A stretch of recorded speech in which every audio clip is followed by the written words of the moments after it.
അസത്യത്തിൽ നിന്ന് സത്യത്തിലേക്ക്, മരണത്തിൽ നിന്ന് ജീവനിലേക്ക്, ഇരുളിൽ നിന്ന് വെളിച്ചത്തിലേക്കെന്നുള്ള ഈ നാടിൻ്റെ ശാന്തി മന്ത്രത്തെ ഓർമ്മിപ്പിക്കും വിധമുള്ള ഒരു വരിയാണ് ഇരുളിൻ്റെ പ്രവർത്തികളെ വെടിഞ്ഞ് വെളിച്ചത്തിൻ്റെ സർവായുധവർഗം ധരിച്ചുകൊള്ളുവീനെന്ന് അപ്പോസ്തലനായ പൗലോസ് നമുക്ക് നൽകുന്ന പ്രബോധനം. എത്ര രസമുള്ള വാക്കാണ് ഞാൻ നാറ്റം. നമ്മുടെയൊക്കെ നടപ്പിൽ ഇങ്ങനെ എത്ര പെർഫ്യൂം അടിച്ചാലും അതിൻ്റെ മുകളിൽ വരുന്ന ആ നാറ്റത്തിൻ്റെ പേരാണ് ഇവിടെ സുഭാഷ് എഴുതുന്നത്, ഞാൻ നാറ്റം. അതൊരു ഞാൻ നാറ്റമായിരുന്നില്ല, അതിന് ആത്മാദരം എന്ന് പേർ, സെൽഫ് റെസ്പെക്ട്. അതില്ലാതെ നിങ്ങൾക്ക് അപരനെയും ആദരിക്കാനാവില്ല. ഇത് നിറം വെച്ച് ഗ്രേസ് അളക്കുന്ന കാലമാണ്. കുറെ കഴുതകൾ കൊളോണിയലിസത്തിന്റെ അടിമത്തെ അവശിഷ്ടങ്ങൾ അത്രമേൽ പേറുന്ന ഒരു സമൂഹത്തിന് നേതാവ് ചിലപ്പോൾ സുന്ദരനായിരിക്കണം, ഡിപ്ലോമാറ്റ് ആയിരിക്കണം, ഇങ്ങനെയൊക്കെ ചില ധാരണകളുണ്ട്. അല്ലാതെ തല വേണമെന്നില്ല. നേതാവ് ആൾക്കൂട്ടത്തിനിടയിലേക്ക് വരികയാണ്, ആരാധകർ ഇങ്ങനെ ആർപ്പിടുകയാണ് നേതാവിന്റെ മുമ്പിൽ. വലിയ വിലപിടിച്ച വസ്ത്രമൊക്കെ നേതാവ് അണിഞ്ഞിട്ടുണ്ട്, പക്ഷെ പുള്ളിക്ക് തലയില്ല. നേതാവിന് തലയില്ല. എം ഗോവിന്ദൻ ഇങ്ങനെയാണ് അതിനെക്കുറിച്ച് വിശദീകരിക്കുന്നത്. തല അത് ചിന്തയുടെ, ഭാവനയുടെ, ധർമ്മബോധത്തിന്റെ അടയാളമാണ്. നമ്മുടെ ആചാരങ്ങൾ ദുരാചാരങ്ങളായി പരിണമിക്കുന്നു പലതും. ഇവിടെയാണ് നമുക്കൊരു തിരുത്തുണ്ടാവേണ്ടത്. മോശയെ ധ്യാനിക്കുമ്പോൾ, ഏലിയാവിനെ ധ്യാനിക്കുമ്പോൾ നമ്മുടെ ഹൃദയത്തിൽ ഈ വെളിച്ചത്തിന്റെ ചൂട് നാം അറിയണം. അവർ ഹൃദയത്തിൽ കൊണ്ടു നടന്ന പ്രവാചക ദൗത്യത്തിന്റെ അഗ്നി, ആ ദൈവസാന്നിധ്യ ബോധത്തിന്റെ ചൂടും ചൂരും നമ്മുടെ ഹൃദയങ്ങളിൽ തെളിയണം.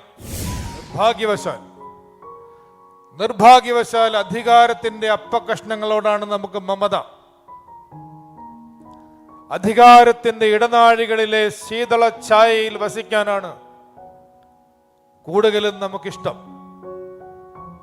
അങ്ങനെയുള്ളവർക്ക് കൃത്യമായ ഒരു താക്കീതായിട്ടാണ് മോശയും ഏലിയാവും അവരുടെ ജീവചരിത്രം കൊണ്ട് എതിർക്കുന്നത്. ഇന്റർനെറ്റ് മുഖാന്തരം നമുക്ക് നഷ്ടപ്പെട്ട ഒരു സംഗതി എന്താണെന്നറിയാമോ? ബോറിംഗ്, വിരസത. ആരെങ്കിലും വിരസരാണ്? നമുക്ക് ബോറടിയിൽ നിന്ന് പ്രസംഗം കേൾക്കുമ്പോൾ ഉള്ളത് മാത്രമേ ഉള്ളൂ, അല്ലാതെ ഒരു ബോറടിയും നമുക്കില്ല. പറയുന്നത് കൊണ്ടൊന്നും വിചാരിക്കരുത്. വാളെടുക്കുന്നവനെല്ലാം വെളിച്ചപ്പാടാണല്ലോ. റാംമോഹൻ പാലിയത്ത് വെബിനിവേശത്തിൽ എഴുതിയതുപോലെയാണ്. വാളെടുക്കുന്നവനെല്ലാം വെളിച്ചപ്പാടെന്ന് പറഞ്ഞാൽ പഴയ വെളിച്ചപ്പാടിന്റെ കാര്യമല്ല, ഫേസ്ബുക്ക് വാളിന്റെ കാര്യം പറഞ്ഞത്, സോഷ്യൽ മീഡിയ വാളിന്റെ കാര്യമാണ് പറയുന്നത്. പ്രിയപ്പെട്ട വിശ്വാസി സമൂഹമേ, നിസ്വാർത്ഥവും നിർമ്മലവുമായ സ്നേഹത്തിൻ്റെ പ്രവൃത്തികൾ ചെയ്യേണ്ടതിന് ഉറക്കത്തിൽ നിന്ന് ഉണരുക, അതിനുള്ള നാഴിക വന്നിരിക്കുന്നു. രക്ഷ നമുക്കേറെ അടുത്തിരിക്കുന്നു എന്നിങ്ങനെ പറഞ്ഞുകൊണ്ടാണ് റോമാലേഖനം 14 അധ്യായം 12 വാക്യത്തിലേക്ക് നാം പ്രവേശിക്കുന്നത്. രാത്രി കഴിവാറായി, പകൽ അടുത്തിരിക്കുന്നു. അതുകൊണ്ട് നാം ഇരുട്ടിൻ്റെ പ്രവൃത്തികളെ വെച്ച് കളഞ്ഞ് വെളിച്ചത്തിൻ്റെ ആയുധവർഗം ധരിച്ചുകൊള്ളുക. Ancient Christian commentary on scripture എന്ന സീരീസിൽ റോമാലേഖനത്തിൻ്റെ ഭാഷ്യം നൽകുമ്പോൾ അതിൻ്റെ ആമുഖം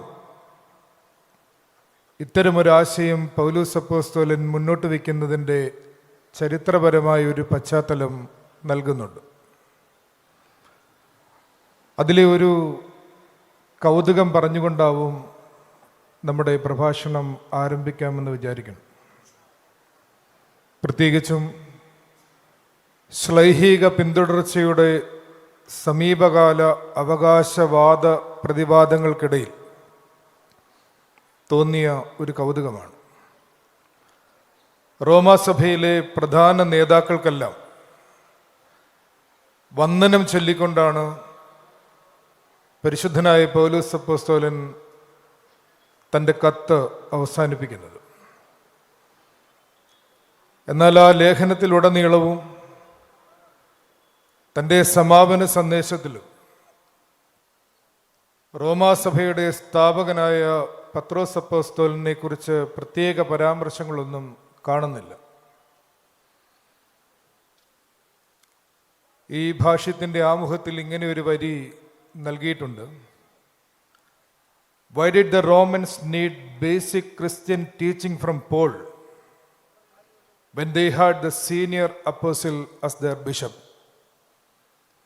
പത്രോസ് എന്ന മൂപ്പനായ അപ്പോസ്തലൻ അവർക്കുണ്ടായിരുന്നിട്ടും എന്തുകൊണ്ടാണ് റോമാസഭയ്ക്ക് അടിസ്ഥാന ക്രിസ്തീയ വിശ്വാസ ധാരണകളെക്കുറിച്ച് പൗലോസിൻ്റെതായ ഒരു ലേഖനം നൽകേണ്ടതായി വന്നിട്ടുള്ള സാഹചര്യം?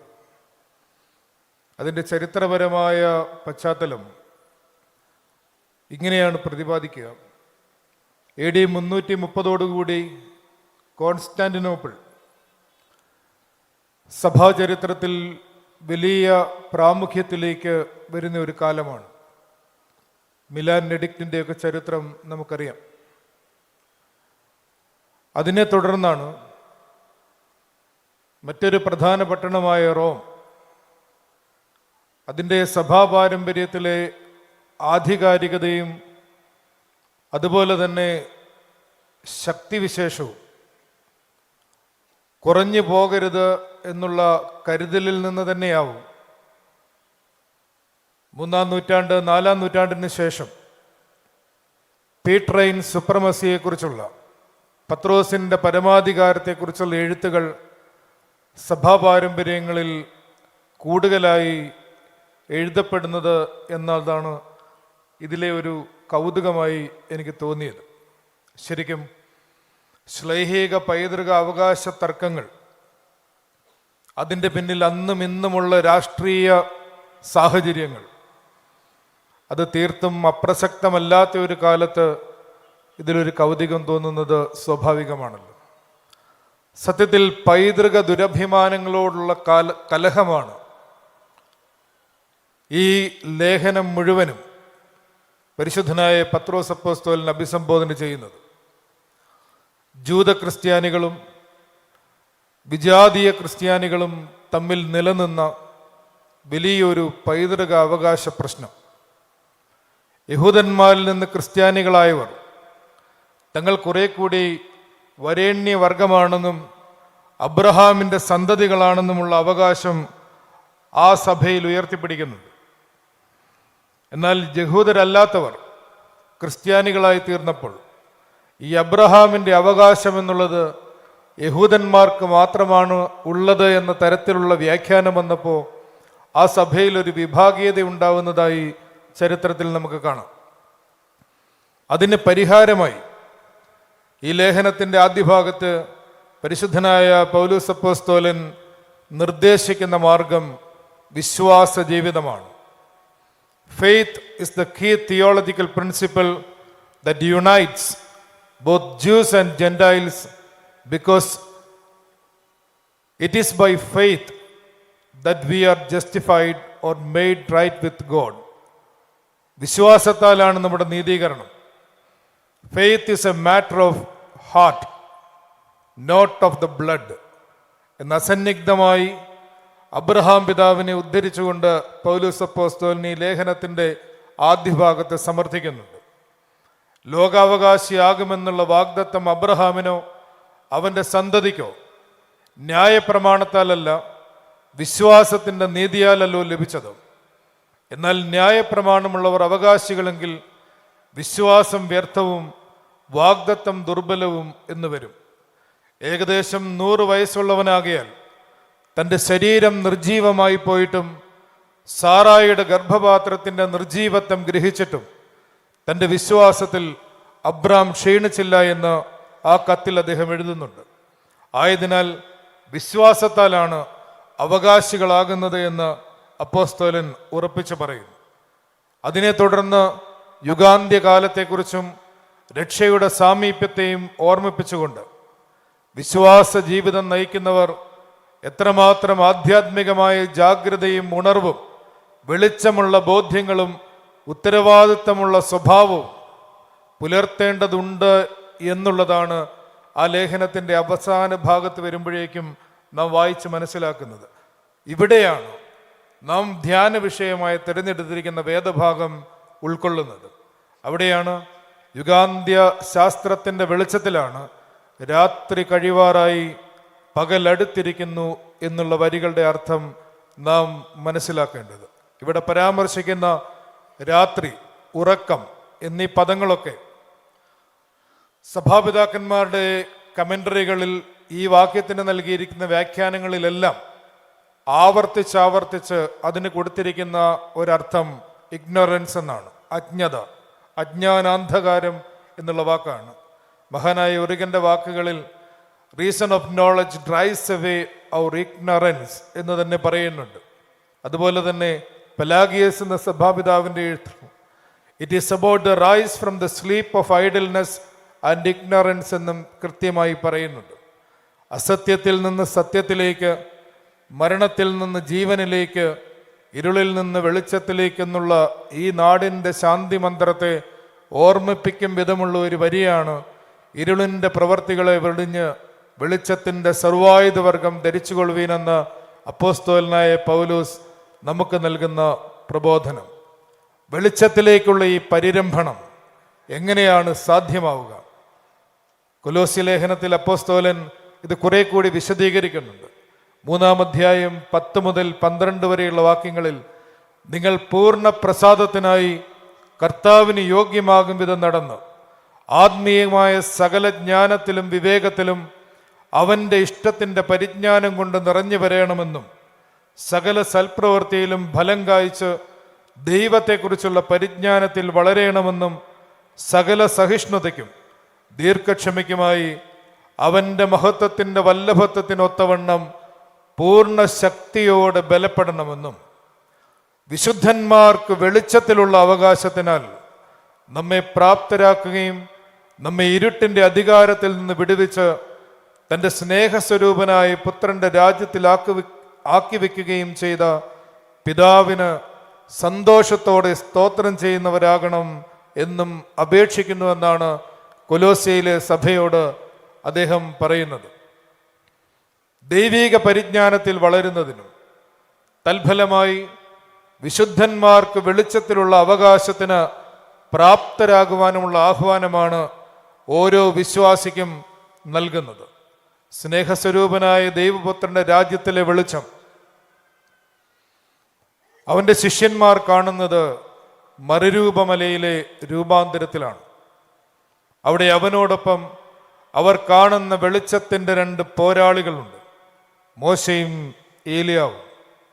സത്യത്തിൽ ഇരുളിൻ്റെ പ്രവർത്തികളെ വെടിഞ്ഞ് വെളിച്ചത്തിൻ്റെ സർവായുധവർഗമെടുത്ത് ഈ ചരിത്ര ലോകത്തിൻ്റെ പോരാട്ടം തികച്ച് ചരിത്രാതീത ലോകത്തിൽ നിത്യമാർഗദീപങ്ങളായി ജ്വലിക്കുന്ന മഹത്തുക്കളായ ഈ പ്രവാചകന്മാർക്കൊപ്പം യേശു തൻ്റെ സ്വത്വം, തൻ്റെ ആത്മസ്വരൂപം, പ്രകാശസ്വരൂപം വെളിപ്പെടുത്തുന്നതിൻ്റെ സാങ്കത്യമെന്താവും?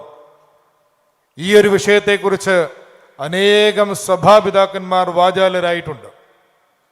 അത്തരത്തിൽ ബൈസന്റൈൻ പാരമ്പര്യത്തിൽ എഴുതപ്പെട്ടിട്ടുള്ള മറുരൂപമലയിലെ യേശുതമ്പുരാന്റെ രൂപാന്തരത്തെക്കുറിച്ച് എഴുതപ്പെട്ടിട്ടുള്ള എല്ലാത്തരം പ്രഭാഷണങ്ങളുടെയും സമാഹാരമായി ഒരു പുസ്തകമുണ്ട്. The light on the mountain എന്നാണ് അതിൻ്റെ പേര്. 3-ാം നൂറ്റാണ്ട് മുതൽ 14-ാം നൂറ്റാണ്ട് വരെ, കൃത്യമായി പറഞ്ഞാൽ മഹാനായ ഒറിഗന്റെ വ്യാഖ്യാനം മുതൽ ആമുഖ പ്രഭാഷണത്തിൽ അഭിവന്ദ്യനായ സെറാഫീം തിരുമേനി സൂചിപ്പിച്ച ദ അൺക്രിയേറ്റഡ് ലൈറ്റ്, സൃഷ്ടമല്ലാത്ത പ്രകാശമെന്ന മനോഹരമായ ആശയത്തെ ധ്യാനിച്ചുകൊണ്ട് യേശുനാമ പ്രാർത്ഥന എന്ന ആ മഹത്തായ പ്രാർത്ഥന സഭാപാരമ്പര്യത്തിൽ പ്രബലമാക്കിയ ഗ്രിഗറി പലാമസിന്റെ എഴുത്ത് വരെയുള്ള 23 പിതാക്കന്മാരുടെ ഈ ഒരൊറ്റ വിഷയത്തെ പുരസ്കരിച്ചുള്ള ധ്യാനങ്ങളുടെ സമാഹാരമാണ് ലൈറ്റ് ഓൺ ദ മൗണ്ടൻ. ആ പുസ്തകത്തിൽ നിന്നാണ് എങ്ങനെയാണ് ഇരുളിൻ്റെ പ്രവർത്തികളെ വെടിഞ്ഞ് വെളിച്ചത്തിൻ്റെ പോരാളികളാവുക എന്നുള്ള ഈ മഹത്തായ സന്ദേശത്തെ കുറെ കൂടി നമ്മുടെ ധാരണകളിലേക്ക് വ്യക്തമായി സന്നിവേശിപ്പിക്കാനുള്ള പരിശ്രമമാണ് ഈ നിമിഷങ്ങളിൽ നാം ഒരുമിച്ച് പ്രാർത്ഥനാപൂർവം നിർവഹിക്കുന്നത്. ശിഷ്യന്മാരെ കൂട്ടി യേശുവിൻ്റെ ആരോഹണം ഏത് കാലത്തും തന്നെ അനുധാവനം ചെയ്യുന്നവർക്കുള്ള അടിസ്ഥാന പാഠങ്ങൾ സമ്മാനിക്കുന്ന ഒരു പ്രയാണം തന്നെയാണ്. വിശുദ്ധനായ മത്തായിയുടെ സുവിശേഷത്തിലും വിശുദ്ധനായ മർക്കോസിന്റെ സുവിശേഷത്തിലും വിശുദ്ധനായ ലൂക്കോസിന്റെ സുവിശേഷത്തിലും മറുരൂപമലയിലെ സംഭവം പ്രതിപാദിക്കുന്നുണ്ട്. നേരിയ വ്യത്യാസങ്ങൾ സുവിശേഷകന്മാരുടെ വിവരണങ്ങളിൽ നാം കാണുന്നുണ്ട്. വിശുദ്ധനായ മത്തായിയുടെ സുവിശേഷത്തിലും വിശുദ്ധനായ മർക്കോസിന്റെ സുവിശേഷത്തിലും 6 ദിവസങ്ങൾക്ക് ശേഷം യേശു തമ്പുരാൻ തൻ്റെ ശിഷ്യന്മാരെ കൂട്ടിക്കൊണ്ടുപോയി എന്നാണ് പ്രതിപാദിക്കുന്നത്. എന്നാൽ ലൂക്കായുടെ സുവിശേഷത്തിലാകട്ടെ ഈ വാക്കുകളെ പറഞ്ഞിട്ട് ഏകദേശം 8 ദിവസങ്ങൾ കഴിഞ്ഞപ്പോൾ അവൻ പത്രോസിനെയും യാക്കോബിനെയും യോഹന്നാനെയും കൂട്ടിക്കൊണ്ട് പ്രാർത്ഥിപ്പാൻ ഒരു ഉയർന്ന മലയിലേക്ക് പോയി എന്നാണ് നാം വായിക്കുന്നത്. എന്താണ് ഈ ദിവസങ്ങൾ ഇവിടെ ഒന്ന് എടുത്തു പറയാനുള്ള കാരണമെന്നോ? ഈ പുസ്തകത്തിലെ ആദ്യ വ്യാഖ്യാനം മഹാനായ ഒറിഗന്റെ വ്യാഖ്യാനമാണ്. അദ്ദേഹം തൻ്റെ ഭാഷ്യം ആരംഭിക്കുന്നത് തന്നെ ഈ ദിവസങ്ങളെക്കുറിച്ച് പറഞ്ഞുകൊണ്ടാണ്. ഈ ദിവസങ്ങളുടെ വ്യത്യാസം 6, 8 എന്ന 2 രീതിയിലാണ് ഇവിടെ പറഞ്ഞിരിക്കുന്നത്. 6 ദിവസങ്ങൾക്ക് ശേഷമെന്നും 8 ദിവസങ്ങൾക്ക് ശേഷമെന്നും. 8-ാം ദിവസം എന്നുള്ളത് പ്രത്യക്ഷമായി തന്നെ നമുക്കറിയാം ആഴ്ചവട്ടത്തിൻ്റെ 1-ാം നാൾ, ഉയർപ്പിൻ്റെ അല്ലെങ്കിൽ മാനവ വിമോചനത്തിൻ്റെ സമ്പൂർണതയുടെ രക്ഷയുടെ ഒക്കെ വ്യാഖ്യാനങ്ങളോട് ചേർന്ന് പോകുന്ന ഒരു ദിവസമാണ്. 6-ാം നാൾ എന്തായിരിക്കും? 6 ദിവസങ്ങൾക്ക് ശേഷം, ആഫ്റ്റർ 6 days എന്നുള്ളതിന് അദ്ദേഹം കൊടുത്തിരിക്കുന്ന വ്യാഖ്യാനം തൻ്റെ ശ്രോതാക്കളോട് അദ്ദേഹം പറയുന്നു, 6 ദിവസങ്ങൾക്ക് ശേഷം യേശു ശിഷ്യന്മാരെയും കൂട്ടിക്കൊണ്ടു പോയി എന്ന് പറയുമ്പോൾ നിങ്ങളുടെ മനസ്സിൽ തെളിയേണ്ടത് ഉൽപ്പത്തി പുസ്തകത്തിലെ ആദ്യ അധ്യായങ്ങളാണ്. ദൈവം നടത്തിയ സൃഷ്ടി, അതിനെക്കുറിച്ച് ഉൽപ്പത്തി പുസ്തകം വിവരിക്കുമ്പോൾ 6 ദിവസങ്ങൾ കൊണ്ടാണ് ദൈവം സൃഷ്ടി നടത്തിയത് എന്ന് പരാമർശിക്കുന്നുണ്ട്. 7-ാം ദിവസം ദൈവം വിശ്രമിക്കുന്നു. ഇങ്ങനെ 6 ദിവസങ്ങൾ സൃഷ്ടികർമ്മത്തിന്റെ ദിനങ്ങളാണ്. അതീതമായ ബോധത്തിന്റെ ലാവണ്യാതിരേകത്തിലേക്ക് തൻ്റെ ശിഷ്യന്മാരെ ഉപനയനം ചെയ്യുമ്പോൾ യേശു തമ്പുരാൻ ആദ്യം ചെയ്യുന്നത് 6 ദിവസങ്ങളിലെ ഈ സൃഷ്ടി സംബന്ധമായ ബോധ്യങ്ങളിൽ നിന്ന്, ഈ വ്യാവഹാരിക ലോകത്തിൻ്റെ വിഷയങ്ങളിൽ നിന്ന്, ഈ പ്രാപഞ്ചികമായ ബോധങ്ങളിൽ നിന്ന് അവരെ കൈപിടിച്ചുയർത്തുകയാണത്രേ.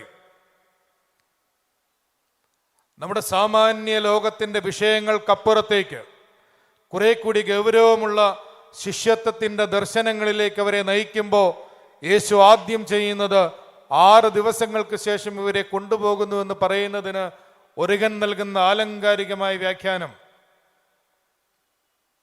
അദ്ദേഹം പറയുന്നത് കൊരിന്ത്യർക്ക് എഴുതിയ 2-ാം ലേഖനം 4-ാം അധ്യായം 18-ാം വാക്യം ഉദ്ധരിച്ചുകൊണ്ടാണ്. കാണുന്നതിനെയല്ല, കാണാത്തതിനെ അത്രേ ഞങ്ങൾ നോക്കിക്കൊണ്ടിരിക്കുന്നു. കാണുന്നത് താൽക്കാലികം, കാണാത്തതോ നിത്യം. കാണുന്നത് താൽക്കാലികം, കാണാത്തതോ നിത്യം. നമ്മുടെ പഞ്ചേന്ദ്രിയങ്ങൾ കൊണ്ട്, നമ്മുടെ എംപിരിക്കൽ സെൻസസ് കൊണ്ട് നമ്മൾ കാണുന്നതാണ് സത്യം എന്ന് സയൻസ് നമ്മളോട് പറയുന്നു. ഇവിടെ നമ്മുടെ മതബോധം നമ്മളോട് പറയുന്നു, കാണുന്നതിനപ്പുറത്തൊരു യാഥാർത്ഥ്യമുണ്ട്. ആകയാൽ നമ്മൾ ജീവിക്കുന്നത് കാഴ്ചയാലല്ല, വിശ്വാസത്താൽ അത്രേ. അങ്ങനെയെങ്കിൽ എംപിരിക്കൽ നോളജിനപ്പുറത്തേക്കുള്ള ഒരു പ്രയാണം, സാമാന്യ ബോധത്തിനപ്പുറത്തേക്കുള്ള ദർശനത്തിൻ്റെ ഒരു പ്രയാണത്തിൻ്റെ തുടക്കമാണ് ഈ 6 ദിവസങ്ങൾക്കപ്പുറത്തുള്ള സഞ്ചാരം. അദ്ദേഹം പറയുന്നു, എന്തിൽ നിന്നൊക്കെ ഉയരണം? ascend above all that tends to distract the soul. ആത്മാവിനെ അശ്രദ്ധയിലേക്ക്, അലക്ഷ്യത്തിലേക്ക് നയിക്കുന്നതിനെയെല്ലാം, അതിനപ്പുറത്തേക്ക് ഉയരണം. And draw it away from the better and more divine things and to drag it down, നമ്മളെ വലിച്ചു താഴ്ത്തുന്ന by the deception of this age into the midst of wealth and glory and other desires that are enemies of the truth. സത്യത്തെ തമസ്കരിക്കുന്ന ഈ ലോകത്തിൻ്റെ എല്ലാത്തരം വഞ്ചനകളിൽ നിന്നും ഉയരണം. പക്ഷെ അതത്ര എളുപ്പമല്ല. നമ്മുടെ നോമ്പിൻ്റെ പ്രാർത്ഥനകളിൽ ഇന്നലെ രാവിലെ സെദറാ പ്രാർത്ഥനയിൽ നമ്മുടെ ബോധത്തെക്കുറിച്ച് പറയുന്നത് മണ്ണ് താഴോട്ട് തന്നെ സഞ്ചരിച്ചു കൊണ്ടിരിക്കും. ദൈവമേ, ഞങ്ങളുടെ ബോധം ഭാരമേറിയ ചിന്തകളാൽ കലർന്ന് താഴോട്ട് തന്നെ സഞ്ചരിച്ചു കൊണ്ടിരിക്കുന്നു എന്നാണ് പറയുക. നമ്മുടെ എത്രയോ രഹസ്യ പ്രാർത്ഥനകളിൽ ബോധത്തിൽ വെളിച്ചം നിറയ്ക്കുന്നതിനെ കുറിച്ച് പറയുന്നുണ്ട്. നമ്മൾ അത്ര ഗൗരവമായി അതെടുത്തിട്ടില്ല. പ്രാർത്ഥിക്കുമ്പോൾ എൻ്റെ ചുണ്ടുകൾ മാത്രം പ്രാർത്ഥിച്ചുകൊണ്ട് അതെൻ്റെ ഗ്രഹണശക്തിയെ നശിപ്പിക്കാതിരിക്കുവാൻ ദൈവമേ, എൻ്റെ പ്രാർത്ഥനയോടൊപ്പം എൻ്റെ ബോധവും അതിൽ തന്നെ നിലനിർത്തണമേ എന്ന് പ്രാർത്ഥിക്കുന്ന പാരമ്പര്യം നമുക്കുണ്ട്. ആരാധനാ ഭാഷയിൽ പറഞ്ഞാൽ ഇത്രയേ ഉള്ളൂ. മാമോദീസ കൂദാശ നടത്തുമ്പോൾ പറയുന്ന പ്രാർത്ഥന, ഈ ലോക വ്യർത്ഥതയെ ഗ്രഹിക്കത്തക്കവണ്ണം മനോനയനങ്ങളെ തുറക്കണമേ. ഇതൊരു മനോനയനത്തിൻ്റെ തുറവിയാണ്, ഉൾക്കണ്ണുകളുടെ തുറവിയാണ്. ഈ മലയിലേക്ക് കയറുമ്പോൾ 6 ദിവസങ്ങൾക്ക് ശേഷമെന്ന വാക്കുകൊണ്ട് ഈ പ്രാപഞ്ചികമായ ബോധത്തിനപ്പുറത്തേക്കുള്ള ഒരു ഉദ്ഗമനത്തെക്കുറിച്ചാണ് ഇവിടെ കൃത്യമായി സംവദിക്കുന്നത് എന്ന് ഓറിഗൻ പറയുന്നു. തൻ്റെ ശിഷ്യന്മാരെ യേശു ഇങ്ങനെ കൈ പിടിച്ച് കയറ്റുമ്പോൾ, അവർ ആ മലയുടെ മുകളിലെത്തുമ്പോൾ വെളിച്ചത്തിൻ്റെ ഭടന്മാരായി രംഗപ്രവേശം ചെയ്യുന്ന മോശയും മേലിയാവും ആദ്യം തന്നെ ശിഷ്യന്മാരുടെ പല സന്ദേഹങ്ങളെയും ദൂരീകരിക്കുന്നതായി നമുക്ക് കാണാം. സെന്റ് ജോൺ ക്രിസോസ്റ്റത്തിൻ്റെതാണ് ഇനിയുള്ള ഭാഗത്തെ വ്യാഖ്യാനം. ശിഷ്യന്മാർക്കുണ്ടായ സംശയങ്ങൾ യേശുവിനോടൊപ്പം പരസ്യ ശുശ്രൂഷാകാലത്ത് സഞ്ചരിക്കുമ്പോൾ അവർക്കുണ്ടായ പലതരം ആത്മസംഘർഷങ്ങളെയും ഈ ദർശനം ദൂരീകരിക്കുന്നുണ്ട്. ഒന്നാമത്തെ ഒരു സംഘർഷം ഇതാണ്. യേശു ചോദിക്കുന്ന പ്രസിദ്ധമായ 2 ചോദ്യങ്ങളിൽ ഒന്ന്, ജനങ്ങൾ എന്നെക്കുറിച്ച് എന്ത് പറയുന്നു എന്ന ചോദ്യം. ആ ചോദ്യത്വത്തിനുമായി ചിലർ ഏലിയാവെന്നും ചിലർ യെരമ്യാവെന്നും അല്ലെങ്കിൽ മറ്റു ചില പ്രവാചകന്മാരെന്നൊക്കെ പറയുന്നുണ്ട്. അപ്പോൾ ജനങ്ങൾ പാലസ്തീനയിലൂടെ സത്യം സംസാരിച്ചു കൊണ്ട് നടക്കുന്ന ഈ ചെറുപ്പക്കാരനെ തങ്ങളുടെ ചരിത്രത്തിലെ മഹാനായകനായ ഏലിയാവിനോട് തുലനം ചെയ്യുന്നു. ഏലിയാവിനെ പോലെ ഒരാൾ, യിരെമ്യാവിനെ പോലെ ഒരാൾ, അല്ലെങ്കിൽ മറ്റ് പ്രവാചകന്മാരെ പോലെയാൾ എന്നൊരു ധാരണയാണ് അവരെ സംബന്ധിച്ചിടത്തോളം. ആ ജനങ്ങൾ പറയുന്നത് കേട്ട് പറഞ്ഞപ്പോഴും ചിലപ്പോഴെങ്കിലും ആ ശിഷ്യന്മാരുടെ മനസ്സിലും ഇങ്ങനെ ഒരു ആശയക്കുഴപ്പമുണ്ട്. ഇവിടെ കൃത്യമായി പറയുന്നു, ബിസന്റൈൻ ഐക്കണോഗ്രാഫിയിൽ ട്രാൻസ്ഫിഗറേഷന്റെ ഐക്കൺ നിങ്ങൾ പലരും കണ്ടിട്ടുണ്ടാവും. നടുക്ക് വെളിച്ചത്തിൽ കുളിച്ചു നിൽക്കുന്ന ക്രിസ്തുവും അതിൻ്റെ ഇരുവശങ്ങളിലുമായി കൈകൂപ്പി നിൽക്കുന്ന വിനീത വിധേയരായി നിൽക്കുന്ന മോശയും മേലിയാവും. താബോറിന്റെ മുകളിൽ യേശു തമ്പുരാനോടൊപ്പം ഇരുവശങ്ങളിലുമായി മോശയും ഏലിയാവിനെയും കണ്ടുമുട്ടുമ്പോൾ ശിഷ്യന്മാർക്ക് ആദ്യമേ തന്നെ മനസ്സിലാവും, ഈ നടുക്ക് നിൽക്കുന്നവൻ ഇരുവശങ്ങളിലും നിൽക്കുന്നവരുടെ യജമാനനാണ്. He's the real master. അവനവർക്ക് തുല്യനല്ല. ജനങ്ങൾ എന്നെക്കുറിച്ച് എന്ത് പറയുന്നു? ഏലിയാവിനെ പോലെ ഒരാൾ അല്ല, ഏലിയാവിൻ്റെ മാസ്റ്ററാണ്, ഏലിയാവിൻ്റെ കർത്താവാണ്, മോശയുടെ കർത്താവാണ് എന്നുള്ള കൃത്യമായ പാഠം അവർക്ക് കിട്ടുന്നു. രണ്ടാമത് അവർക്ക് മാറ്റപ്പെടുന്ന സന്ദേഹം, യേശു തമ്പുരാന്റെ പരസ്യ ശുശ്രൂഷാകാലത്ത് യേശു ഏറ്റവും അധികം ആരോപണങ്ങൾ കേട്ടിട്ടുണ്ട് എന്ന് നമ്മൾക്കറിയാം. പലവിധമായ ആരോപണങ്ങൾ കേട്ടിട്ടുണ്ട്. ഭക്ഷണപ്രിയനാണ്, സ്ത്രീകളോട് സംസാരിക്കുന്നവൻ, ചുങ്കക്കാരുടെയും പാപികളുടെയും കൂടെ ഭക്ഷണം കഴിക്കുന്നവൻ, പൈത്യക്കാരൻ, ദൈവദൂഷകൻ, നിയമലംഘകൻ, ഇങ്ങനെ എത്രയെത്ര ആരോപണങ്ങൾ.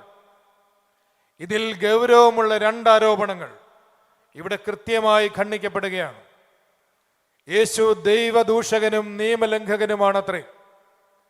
ഇങ്ങനെ ഒരു ആരോപണം യേശു തമ്പുരാന്റെ പരസ്യ ശുശ്രൂഷ കാലത്തുണ്ടാകുമ്പോൾ അവന്റെ കൂടെ നടന്ന ശിഷ്യന്മാർക്ക്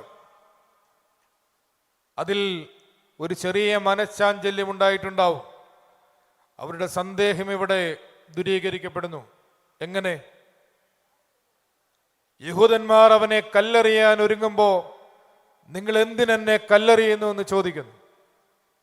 അപ്പോ യേശുതമ്പുരാനോട് അവർ പറയുന്ന മറുപടി, നീ ദൈവത്തോട് നിന്നെ തന്നെ സമനാക്കിയത്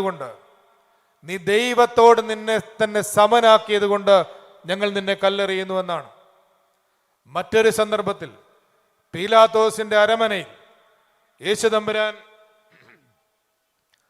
മൗനിയായി നിൽക്കുമ്പോൾ ജനമെല്ലാം അവനെ ക്രൂശിക്ക എന്ന് തട്ടഹസിച്ച് പറയുമ്പോൾ എന്താണ് ഇവൻ ചെയ്ത കുറ്റമെന്ന് പീലാത്തോസ് അവരോട് ചോദിക്കും. അപ്പോൾ യഹൂദന്മാർ, മതപുരോഹിതന്മാർ പീലാത്തോസിനോട് പറയുന്ന മറുപടി, ഞങ്ങളുടെ ന്യായപ്രമാണം അനുസരിച്ച് ഇവൻ ദൈവപുത്രൻ എന്ന് പറഞ്ഞിരിക്കുന്നത് കൊണ്ട് ഇവൻ കുറ്റക്കാരനാണ്, ഇവൻ മരിക്കേണ്ടവനാണ്. ഞങ്ങളുടെ ന്യായപ്രമാണം അനുസരിച്ച് ഇവൻ ദൈവപുത്രൻ എന്ന് പറഞ്ഞതുകൊണ്ട് ഇവൻ മരിക്കേണ്ടവനാണ്.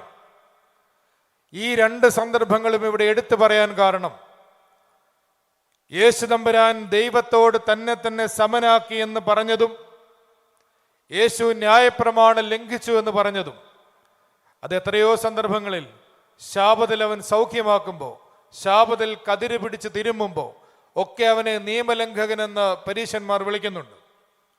ഇനിയാണ് സെയിന്റ് ജോൺ ക്രിസോസ്റ്റത്തിന്റെ ഭാഷ്യത്തിന്റെ ചാരുത നമുക്ക് വെളിപ്പെടുന്നത്.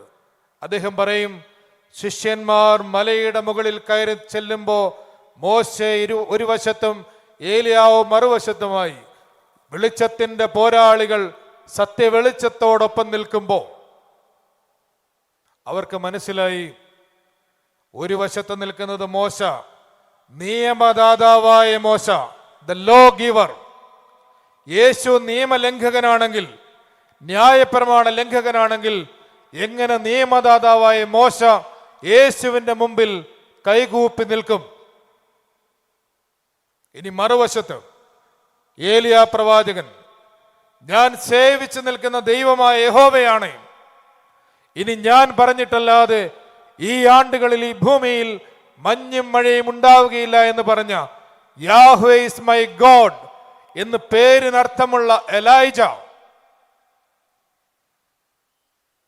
യേശു ദൈവത്തോട് തന്നെ സമനാക്കിയെങ്കിൽ ദൈവകാര്യത്തിൽ തീഷ്ണമതിയായ ഏലിയാവ് എങ്ങനെ യേശുവിനോടൊപ്പം നിൽക്കും? അപ്പൊ ന്യായപ്രമാണത്തിൻ നാദാവായ മോശയും ദൈവത്തോടുള്ള സ്നേഹത്തിൽ തീഷ്ണവാനായ ഏലിയാവും യേശുവിനോട് കൂടെ നിൽക്കുന്ന സന്ദർഭത്തിൽ അവർക്ക് മനസ്സിലാവും, യേശു നിയമലംഘകനല്ല, അവൻ ദൈവത്തോട് സമനാക്കിയവനല്ല, അവൻ ദൈവം തന്നെയാണ്, സാരാംശത്തിൽ ഒരുവൻ തന്നെയാണ്. ഇനി മൂന്നാമത് അവർക്ക് മാറ്റപ്പെടുന്ന സന്ദേഹം, അത് സാധാരണ വാങ്ങിപ്പോയവരുടെ ഞായറാഴ്ചകളിൽ നമ്മുടെ അച്ഛന്മാരൊക്കെ സാമാന്യേന ഉപയോഗിക്കുന്ന ഒരു ഉദാഹരണമാണ്. മോശ മരിച്ചുപോയവരുടെ പ്രതീകമായും ഏലിയാവ് ജീവനുള്ളവരുടെ പ്രതീകമായും നിലനിൽക്കുന്നു എന്ന് പറയുന്നത്. അതിന് കുറെ കൂടി ആധികാരികമായി സെന്റ് ജോൺ ക്രിസോസ്റ്റത്തിന്റെ ഭാഷ്യത്തിൽ അതിനെ സഹായിക്കുന്ന രീതിയിൽ ഇങ്ങനെ തന്നെ പറഞ്ഞു വെക്കുന്നുണ്ട്. That they might learn that he has the authority over death and life. മരണത്തിനും ജീവനും അധികാരിയായവനായ ക്രിസ്തുവാണ് അവിടെ നിൽക്കുന്നത്. And rules both what is above and what is below. മേലുയരങ്ങൾക്കും താഴെ അഗാധങ്ങൾക്കും കർത്താവായവൻ. So he brings on the scene both one who is dead and one who never suffered that fate. ഈ സീനിൽ യേശു തമ്പുരാൻ കൊണ്ടെത്തിക്കുന്നത് മരണം രുചിച്ച മോശയെയും മരണമെന്ന വിധിയിൽ അകപ്പെടാതിരുന്ന ഏലിയാവിനെയുമാണ്. ഇങ്ങനെ മരണത്തിൻ്റെയും ജീവന്റെയും അധികാരി താനാണ് എന്ന കൃത്യമായ ഒരു പാഠം കൂടി യേശു തമ്പുരാൻ അവിടെ തൻ്റെ ശിഷ്യന്മാർക്ക് നൽകുന്നത്രേ. ഇനി അവസാനത്തേത് അവർ കേട്ടതാണ്. കണ്ടതും കേട്ടതും. ആ താബോറിന്റെ വെളിച്ചത്തിന്റെ കുന്നിൽ അവർ കണ്ടതും കേട്ടതും 3 കാര്യങ്ങൾ കണ്ടു. ഇനി 4ാമത് കേട്ടതാണ്. എന്താണ് അവിടെ അവർ കേട്ടത്? ഈ വാക്കുകളെ പറഞ്ഞിട്ട് ഏകദേശം 8 നാൾ കഴിഞ്ഞപ്പോൾ അവൻ പത്രോസിനെയും യാക്കോബിനെയും കൂട്ടിക്കൊണ്ട് പ്രാർത്ഥിപ്പാൻ ഒരു ഉയർന്ന മലയിലേക്ക് പോയി. അവർ പ്രാർത്ഥിച്ചു കൊണ്ടിരിക്കുമ്പോൾ അവന്റെ മുഖത്തിന്റെ ഭാവം മാറി മിന്നുന്ന ശോഭയായി തീർന്നു. 2 പുരുഷന്മാർ അവനോട് സംഭാഷിച്ചു. മോശയും ഏലിയാവും തന്നെ. അവർ യെരൂശലേമിൽ ഉണ്ടാകാനുള്ള നിര്യാണത്തെക്കുറിച്ച് സംഭാഷിച്ചു. യെരൂശലേമിൽ ഉണ്ടാകാനുള്ള പരമയാഗത്തെക്കുറിച്ച്, മാനവ വിമോചനത്തിന് നിദാനമാകുന്ന ആ രക്ഷാകരമായ ബലിയെക്കുറിച്ച്, ആ കഷ്ടാനുഭവത്തെക്കുറിച്ചാണ് അവർ സംസാരിക്കുന്നത്. ഈ ശിഷ്യന്മാർ കേൾക്കുന്നത്. എന്താണ് അതിൻ്റെ അർത്ഥം? ഇത് ക്രിസ്തുവിനെ അനുസന്ധാനം ചെയ്യുന്ന എല്ലാവർക്കുമുള്ള ഒരു നിത്യപ്രചോദന വാക്കാണ്. എങ്ങനെയെന്നോ, നീ ജീവനുള്ള ദൈവത്തിന്റെ പുത്രനായ മശിഹയാകുന്നുവെന്ന ജഡരക്തങ്ങളോട് ആലോചിക്കാതെ യോനായുടെ മകനായ ശീമോൻ ഏറ്റുപറഞ്ഞു. അതിന്റെ തൊട്ടു പിന്നാലെ യെരൂശലേമിൽ തനിക്ക് കഷ്ടമനുഭവിക്കാനുണ്ട് എന്ന് ഈശോ പറയുമ്പോൾ, കർത്താവേ നിനക്ക് അങ്ങനെ ഭവിക്കരുതേ എന്ന് പറഞ്ഞ് സാത്താനെ എന്ന ചെല്ലപ്പേര് സ്വന്തമാക്കിയവനായ ശീമോൻ, അവൻ ഈ ദർശനത്തിലൂടെ, ഈ കാഴ്ചയിലൂടെയും കേൾവിയിലൂടെയും മനസ്സിലാവുന്നത് എന്താണ്? അല്ലെങ്കിൽ അവനെയും അവന്റെ സഹാക്കളെയും യേശു മനസ്സിലാക്കുന്നത് എന്താണ്? ലീഡർഷിപ്പ് എന്നാൽ, ക്രിസ്തുവിന്റെ പിന്നാലെ സഞ്ചരിക്കുന്ന നായകത്വം എന്നാൽ അത് ഈ ലോകത്തിന്റെ അധികാര പ്രയോഗം പോലെയൊന്നല്ല. അത് മഹത്വം ആർജിക്കാൻ വേണ്ടിയുള്ള, അത് പദവികൾ ആർജിക്കാൻ വേണ്ടിയുള്ള തികച്ചും ലൗകികമായ ഒരു പ്രയാണമല്ല.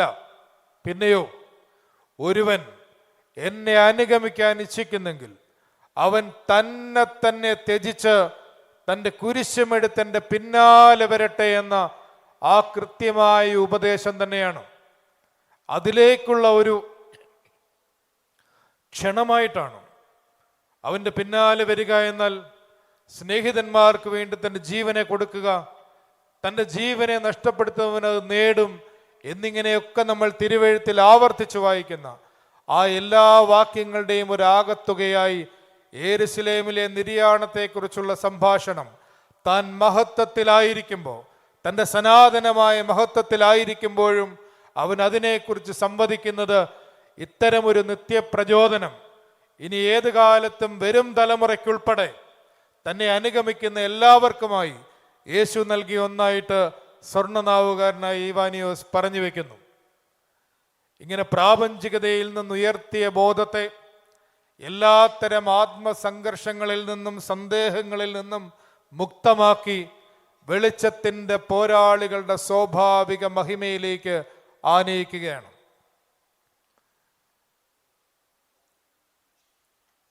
വെളിച്ചത്തിൻ്റെ പോരാളികളുടെ സ്വഭാവ മഹിമകൾ എന്താണ്? ഒന്ന്,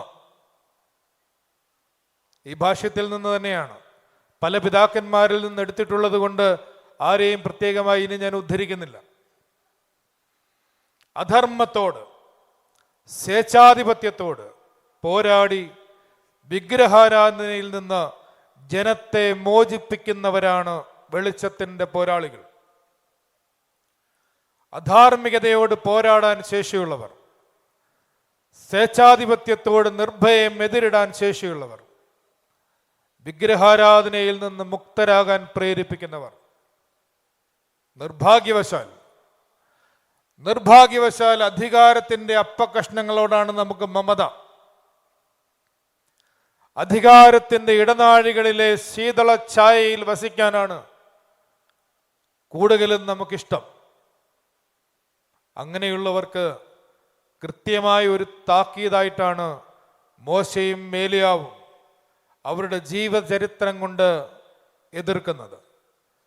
For each had spoken boldly to tyrants, the one to the king of Egypt and the other to Ahab. ഇനി പറയുന്നതാണ് രസകരം. And on behalf of an ungrateful and disobedient people. മറിവാനിയോസിന്റെ എഴുത്താണ്. നന്ദി കെട്ടവരും അനുസരണം കെട്ടവരുമായ ജനത്തിന് വേണ്ടിയാണ് ഈ നായകന്മാർ ഫറവോയുടെയും ആഹാബിന്റെയും മുമ്പിൽ നിർഭീകം നിൽക്കുന്നത്. പുറപ്പാട് പുസ്തകത്തിൽ നാം വായിക്കും, മരുഭൂമിയിൽ എനിക്ക് ഉത്സവം കഴിക്കേണ്ടതിന് എന്റെ ജനത്തെ വിട്ടയക്കണമെന്നിപ്രകാരം ഇസ്രായേലിന്റെ ദൈവമായ യഹോവ കൽപ്പിക്കുന്നുവെന്ന് ഫറവോയുടെ രാജസന്നദ്ധയിൽ കയറിച്ചെന്ന് മോശയും അഹരോനും പറയുന്നു. അപ്പൊ ഫറവോൻ പുച്ഛഭാവത്തോടെ ചോദിക്കും, യഹോവ ആര്? അങ്ങനെ ഒരാളെ കുറിച്ച് ഞാൻ കേട്ടിട്ടില്ലല്ലോ, എനിക്കറിയില്ലല്ലോ. ഇതുപോലെ തന്നെയാണ് ആഹാബ് രാജാവ് ഏലിയാവിനോട് ചോദിക്കും, നീയാണോ ഇസ്രായേലിനെ കഷ്ടപ്പെടുത്തുന്നവൻ? ഏലിയാവ് മറുപടി പറയും, ഞാനല്ല, നീ നിന്റെ അപ്പനുമാണ്, നീ നിന്റെ പിതൃഭവനവും അത്രേ. ഇത്തരം ഭീഷണികൾക്ക് മുമ്പിൽ അവരെങ്ങനെയാണ് നിർഭയം നിന്നത്? അധികാരമുള്ളവന്റെ മുമ്പിൽ, അധാർമികമായ എല്ലാത്തരം ചൂഷണങ്ങൾക്കും കൂട്ടുനിൽക്കുന്നവന്റെ മുമ്പിൽ എങ്ങനെയാണ് ഈ മനുഷ്യർ നിർഭീകം നിലനിൽക്കുന്നത് എന്ന് നാം ആരായണം. പ്രത്യേകിച്ചും ആമുഖ പ്രഭാഷണങ്ങളിലൊക്കെ തന്നെ പരിശുദ്ധ ബാവാ തിരുമേനിയും അഭിവന്ദ്യനായ സെറാഫീൻ തിരുമേനിയും ഒക്കെ ഈ കാലത്തിന്റെ ഇരുൾ മൂടിയ കാലാവസ്ഥകളെ കുറിച്ച് നമ്മളോട് പറഞ്ഞു. അതിന് അധികാരം കുടപിടിക്കുന്നതിനെ കുറിച്ച് പറഞ്ഞു. എങ്ങനെയാണ് ഇതിനോട് എതിർത്ത് നിൽക്കാൻ വെളിച്ചത്തിന്റെ പോരാളികൾ എന്നുള്ള നിലയിൽ നമുക്കൊരു ധൈര്യമുണ്ടാവുക.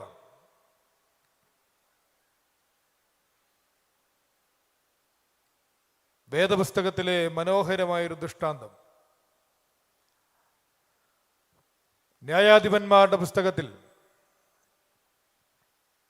6-ാം അധ്യായത്തിലും 7-ാം അധ്യായത്തിലുമായി പ്രതിപാദിക്കുന്ന ഒരു കഥാപാത്രമാണ് ഗിദെയോൻ. യഹോവ ഇസ്രായേൽ ജനത്തെ ശിക്ഷണം പഠിപ്പിക്കാനായി 7 വർഷം മിദ്യാന്യരുടെ കയ്യിൽ ഏൽപ്പിക്കുന്നു. കനാൻ ദേശത്തുള്ള അവരുടെ അധിനിവേശത്തിന്റെ ആദ്യ നാളുകളിൽ ഇത്തരം ചെറിയ ചെറിയ പോരാട്ടങ്ങളും വിജയങ്ങളും പരാജയങ്ങളും ഒക്കെ അവർക്കുണ്ട്. അത്തരമൊരു പശ്ചാത്തലത്തിൽ മിദ്യാന്യരുടെ കയ്യിൽ നിന്ന് ദൈവമക്കളായി ഇസ്രായേലിനെ വിമോചിപ്പിക്കുവാനായി ദൈവം തെരഞ്ഞെടുത്ത ന്യായാധിപനാണ് ഗിദെയോൻ. ഗിദെയോനെ ദൈവം തെരഞ്ഞെടുത്തു കഴിയുമ്പോൾ ഗിദെയോൻ ദൈവത്തോട് പറയുന്ന ഒരു വാക്കുണ്ട്, യഹോവേ, ഞാൻ ഇസ്രായേലിൽ ഒരു ചെറിയവനാണ്, ഞാൻ ഒരു ചെറിയ കുലത്തിൽ ജനിച്ചവനാണ്, എനിക്കെങ്ങനെയാണ് ഇത്തരത്തിൽ ഒരു വലിയ വിമോചന ദൗത്യം നിർവഹിക്കാനാവുക? അപ്പൊ ദൈവം പറയുന്ന മറുപടി, യഹോവ അവനോട്, ഞാൻ നിന്നോടുകൂടിയിരിക്കും, നീ മിദ്യാന്യരെ ഒരൊറ്റ മനുഷ്യനെ പോലെ തോൽപ്പിക്കും എന്ന് കൽപ്പിച്ചു. അപ്പോൾ ഗിദെയോൻ യഹോവയായ ദൈവത്തോട് 2 അടയാളങ്ങൾ ചോദിക്കുന്നുണ്ട്. അതിൽ 2-ാമത്തെ അടയാളം ഇങ്ങനെയാണ്.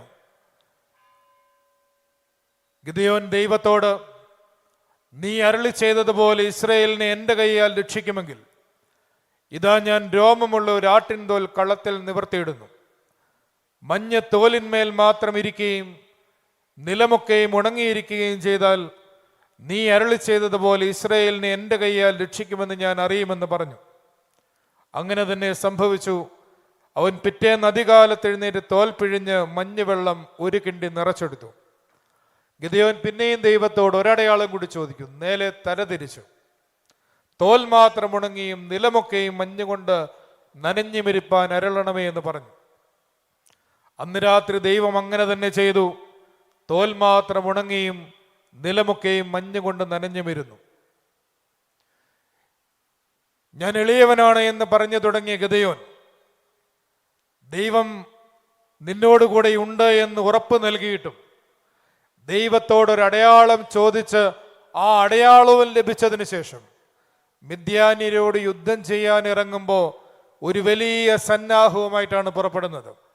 7-ാം അധ്യായത്തിന്റെ പ്രാരംഭത്തിൽ നമ്മൾ കാണും, ഗിദെയോൻ ഒരു വലിയ സന്നാഹവുമായി പുറപ്പെടുന്നു. അപ്പോൾ യഹോവ ഗിദെയോനോട് പറയുന്നു, നിന്നോടുകൂടെയുള്ള ജനം അധികമാകുന്നു, എൻ്റെ കൈ എന്നെ രക്ഷിച്ചുവെന്ന് ഇസ്രായേൽ എൻ്റെ നേരെ വമ്പ് പറയാതിരിക്കേണ്ടതിന് ഞാൻ മിദ്യാന്യരെ ഇവരുടെ കയ്യിൽ ഏൽപ്പിക്കുകയില്ല.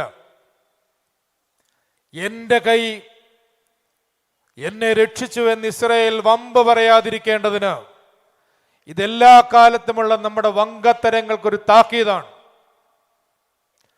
ദൈവാശ്രയക്കുറവിനൊരു താക്കീതാണ്. ദൈവമായ യഹോവ 2 തവണ ആ സൈന്യത്തെ ഷോർട്ട് ലിസ്റ്റ് ചെയ്യുന്നുണ്ട്. ആർക്കെങ്കിലും ഭയവും ഭീരതയും ഉണ്ടെങ്കിൽ അവർ ഗിലെയാദ് പർവ്വതത്തിൽ നിന്ന് മടങ്ങിപ്പോയിക്കൊള്ളട്ടെ എന്ന് പറഞ്ഞു. 22,000 പേർ മടങ്ങിപ്പോയി.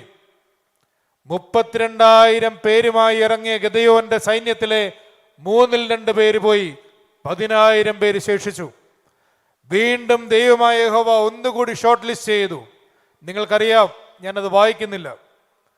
യഹോവയായ ദൈവം പറഞ്ഞു, ഞാൻ നിന്നോടുകൂടി പോരട്ടെ എന്ന് കൽപ്പിക്കുന്നവൻ പോരട്ടെ, ഞാൻ നിന്നോടുകൂടി പോരണ്ട എന്ന് കൽപ്പിക്കുന്നവൻ പോരണ്ട.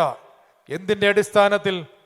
ജനത്തെ വെള്ളത്തിങ്കിലേക്ക് കൊണ്ടുപോയി പട്ടി നക്കി കുടിക്കും പോലെ വെള്ളം കുടിച്ച 300 പേർ മാത്രം നിന്നോടുകൂടി പോരട്ടെ എന്ന് യഹോവയായ ദൈവം പറഞ്ഞു. 32,000 പേരെയും കൊണ്ട് ഇറങ്ങിയ ഗിദെയോൻ 300 പേരെ കൊണ്ട് ദൈവത്തിന്റെ കൃപയാൽ മിദ്യാനിൽ നിന്ന് ഇസ്രായേലിനെ വിമോചിപ്പിക്കുന്നു. ഇതിന്റെ വെളിച്ചത്തിലാണ്, ഈ നിരുപാധികമായ ദൈവാശ്രയത്തിന്റെ വെളിച്ചത്തിലാണ് നമ്മുടെ ആരാധനാ സാഹിത്യത്തിൽ പരിശുദ്ധ കന്യകമറിയാം അമ്മയെ ഉപമിക്കുന്ന ഒരു സദൃശ്യമായി ഗിദെയോന്യ രോമക്കെട്ടേ, നിന്നിൽ കുളിർമഞ്ഞ് കാണപ്പെട്ടു എന്ന് മംഗളകാലത്തെ പ്രാർത്ഥനകളിൽ നാം പ്രാർത്ഥിക്കുന്നത്. ദൈവാശ്രയത്തിന്റെ മാതൃകയാണ് അമ്മ മറിയം. നവമാനവികതയുടെ അമ്മ എന്ന് വിശേഷിപ്പിക്കുന്ന പരിശുദ്ധ കന്യകമറിയാം അമ്മ തൻ്റെ സമ്പൂർണമായ ദൈവഹിതത്തോടുള്ള സമർപ്പണത്തിലാണ് ഈ ലോകത്തിന്റെ വെളിച്ചമായി പരിശുദ്ധ കന്യകമറിയാം നമ്മുടെ കർത്താവ് യേശു മിശിഹായുടെ മനുഷ്യാവതാരം, എല്ലാ ഇരുളിനെയും വിഭാടനം ചെയ്യുന്ന ആ മനുഷ്യാവതാരത്തിന്റെ അടിസ്ഥാനപരമായ മുഖാന്തരങ്ങളിലൊന്നായി പരിണമിക്കുന്നത്. ഇവിടെ ഇത് ഓർമ്മിപ്പിക്കാൻ കാരണം, എല്ലാ അധീശ ശക്തികളോടും എല്ലാ അധികാര ദുർവിനിയോഗങ്ങളോടും എതിർത്ത് നിൽക്കാനുള്ള ശേഷി ഉണ്ടാകണമെങ്കിൽ നിരുപാധികമായ ഒരു ദൈവാശ്രയം ഉണ്ടാവണം. അസാധ്യതകൾ നടുവിൽ ഒരു തുറവയ്ക്ക് വേണ്ടി ദൈവത്തോടാണ് പ്രാർത്ഥിക്കേണ്ടത്. അവിഹിതമായ രാഷ്ട്രീയ ബാന്ധവങ്ങളോ അല്ലെങ്കിൽ മാധ്യമ പ്രീണനമോ ഒന്നും സത്യത്തെ വിളിച്ചു പറയുന്നതിൽ നമ്മളെ സഹായിക്കില്ല. സത്യത്തെ തമസ്കരിക്കുന്നതിൽ ചിലപ്പോൾ അത് സഹായിച്ചേക്കാം. അത്തരത്തിലുള്ള ഇടപാടുകളിൽ സഭയായും സമുദായമായും ചിലപ്പോഴൊക്കെ വീണുപോകുന്ന സന്ദർഭത്തിൽ തിരുവചനം നമ്മളെ പഠിപ്പിക്കുന്ന ഈ ദൈവാശ്രയത്തിന്റെ കഥനങ്ങൾ നിർഭയമായി സത്യത്തിന്റെ പോരാളികളായി നിലനിന്ന മോശയും ഏലിയാവും വെളിച്ചത്തിന്റെ പോരാളികളായി ചരിത്രാതീത കാലത്ത് ക്രിസ്തുവിനോടൊപ്പം നിലനിൽക്കുന്നത് കാണുന്നത് നമുക്കൊരു പ്രചോദനമായി തീരേണ്ടതാണ്. നമുക്കെന്താണ് തോന്നല്? എന്തിനാണല്ലേ വെറുതെ അപകടം വിളിച്ചു വെക്കുന്നത് എന്നാണ് നമ്മൾ വിചാരിക്കാം. യഥാർത്ഥത്തിൽ മതം എന്തിനാണ് നിലനിൽക്കുന്നത്? ഒരു ഉപ്പ് പോലെ, ഒരു വെളിച്ചം പോലെ, മലമേൽ പ്രകാശിക്കുന്ന പട്ടണം പോലെ ഈ ഭൂമിയിലായിരിക്കാനാണ് സഭയുടെയും സഭാകളുടെയും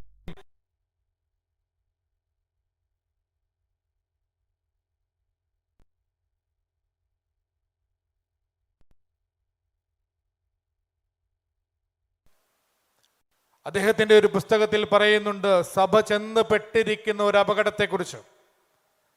സഭ ചെന്ന് പെട്ടിരിക്കുന്ന ഒരു അപകടം രണ്ട് ചോയ്സിന് മുമ്പിലാണ് ചെന്ന് നിൽക്കുന്നത്. ഒന്നുകിൽ കേവലം ഒരു റിലിജിയനായി നിലനിൽക്കാം, അല്ലെങ്കിൽ സെക്കുലറൈസ് ചെയ്യാം. സഭ ഒരു കാറ്റലിസ്റ്റ് പോലെ, ഒരു ട്രാൻസ്ഫോർമേറ്റീവ് ഏജൻസി പോലെ, പരിവർത്തിപ്പിക്കുന്ന ഒരു സാന്നിധ്യമായി, ഉപ്പ് പോലെ പുളിപ്പ് പോലെ നിലനിൽക്കാനാവാതെ ഉറഞ്ഞുപോയ ഒരു മതസംഘടനയായി പരിണാമത്തിന്റെ തിരോഗതിയിൽ അകപ്പെട്ടിട്ടുണ്ടെങ്കിൽ മോശയ്ക്ക് പ്രസക്തിയില്ല, ഏലിയാവിന് പ്രസക്തിയില്ല, ഒരു പ്രവാചകനും പ്രസക്തിയില്ല. സത്യം സംസാരിക്കുന്ന വഴി അപകടം പിടിച്ച വഴിയാണ്. ഇവിടെ അപരന്റെ ദുഃഖത്തിന് വേണ്ടി സത്യം സംസാരിക്കേണ്ട. അപരന്റെ ദുഃഖം നമുക്കൊരു വ്യഥയാവേണ്ടതില്ല. എൻ്റെ പട്ടിണി ഒരു ഭൗതിക പ്രശ്നമാണ്, എൻ്റെ അയൽക്കാരൻ്റെ പട്ടിണി ആത്മീയ പ്രശ്നമാണെന്ന് പറഞ്ഞ ആ റഷ്യൻ വേദപണ്ഡിതന്റെ പോലെ ഒരു ദാർശനിക വ്യഥയൊന്നും നമ്മളെ ബാധിക്കേണ്ട കാര്യം തന്നെയില്ല.